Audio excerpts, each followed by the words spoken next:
So my name is Gail. I teach the workshops here in Arran Street East. We have a classroom up on our top floor above all the pottery where everything's made. Cafe opened last summer, I believe it was. Yeah, it's been open for a year now. It opened because we had this lovely shop space, really lovely and bright, and people were coming in and wanting to spend a bit longer, so it just made sense that could have some tea and coffee and then actually use the pottery as well and have an experience of using it before they actually bought it, which is quite nice. It's quite unique. There's not many coffee shops that the pottery, I don't know any actually, that the pottery is made on the same site. It's quite unusual, especially in the middle of a city. And it's just a chill, it's a very chilled atmosphere. Pottery you can't rush, so everybody has to kind of stay calm.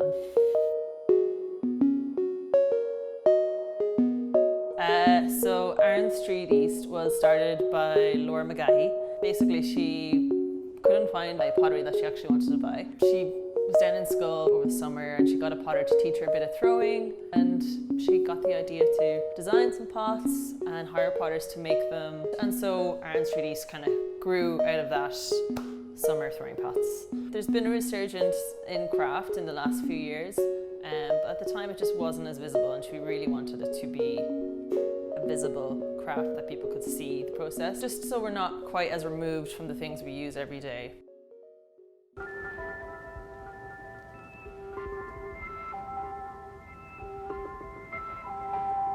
So I'm making bowls. These are the breakfast bowls that we do, and we make everything here on tiles. So with each pot that we do, put the tile in first. My clay. The clay's already been weighed out, so I'm sticking the ball onto the wheel and centering first, which just to get all the clay aligned and get it running true. That, and break in with my thumbs and fingers and draw the base out like that. So we start with clay, which comes from Stoke-on-Trent in England, and throw the vessel on the wheel. That has to be let dry for a while, usually about 2 days, depending on what time of year it is. Then it has to go into the kiln for its first firing. It takes about 2 to 3 days. Then it has to be glazed, which can be either dipped into a glaze or sprayed on. We bisque fire the clay when it comes down from the throwing department, and it comes out like this. It has a chalky feel to it, and it absorbs a glaze, which is what gives it its colour. So these here have been dipped around 12 hours ago, probably 12 to 15 hours ago, and it gives you a chalky texture. And at this point I'm just smoothing out that texture. It's got some bubbles, got some drips, and this is the final stage before we put it back in the kilns. We'll go to around 1240 degrees. And then goes back into the kiln for another 2-3 days, and then taken out, packed, wrapped up and sent out. All in all, it takes a bowl from a lump of clay to a finished glazed bowl ready to be eaten out of. Takes about 2 weeks. All of the surfaces that we have, they're straight surfaces. Now when you hand throw something, you tend to get throwing lines in the sides. So what this does is kind of, it compresses the wall. After we've sort of got the shape to where we want it, we can hold the steel rib against the side of the pot, and then you just press, you can push the pot up to it. It makes it a stronger pot because it compresses the clay, but it also gives it a much crisper, straighter line. So then we get this guy, which is like a paint scraper, and you trim in a little curve at the bottom. And that way when it dries, it's dead straight. So my name's Andrew Ilsley.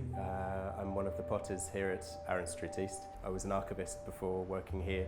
I kind of had a big reshuffle around in my life, decided to stop being an archivist and be a potter full time.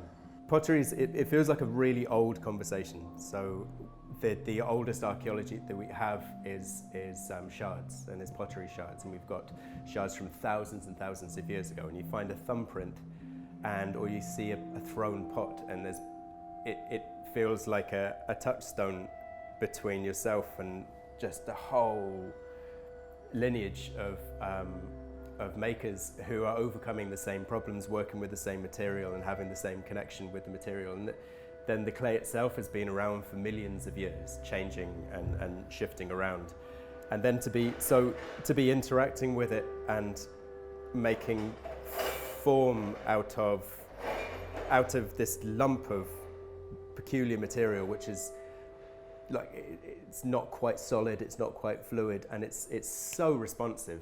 It picks up and shows back to you whatever's going on inside, in a way. So if you're a bit tense and awkward, you get a tense and awkward pot. If you're a bit off-center, you get a bit of an off-centered pot. And so it feels like a dialogue with clay, and it doesn't get boring.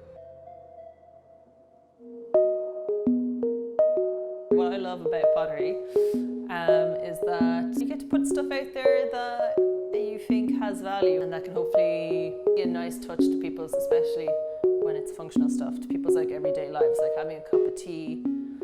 I think out of a handmade mug is so much different to having it out of one that there's millions of. Super biased, but I think that's lovely.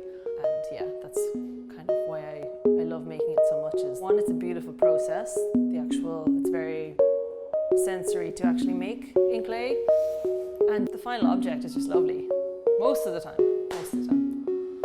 There's a tactile feel to it. There's something I was just drawn to in college. We could have done many subjects. Most of us could have been painters, printers, but the people who chose to do ceramics, very low numbers, but they all loved the process. We have deadlines. It is a tough job like every other job, but we get to use our hands. We get to make beautiful objects. To be able to do this with a small group in Dublin is very rare. It's a beautiful thing. So what appeals to me about pottery, and what got me sucked in when you're in a rhythm with making that feels like flying, really. It's there's once you sort of boil down the making to the minimum essential moves, and then just doing one after another, there's a flow to it which is it's delightful. And it's magic.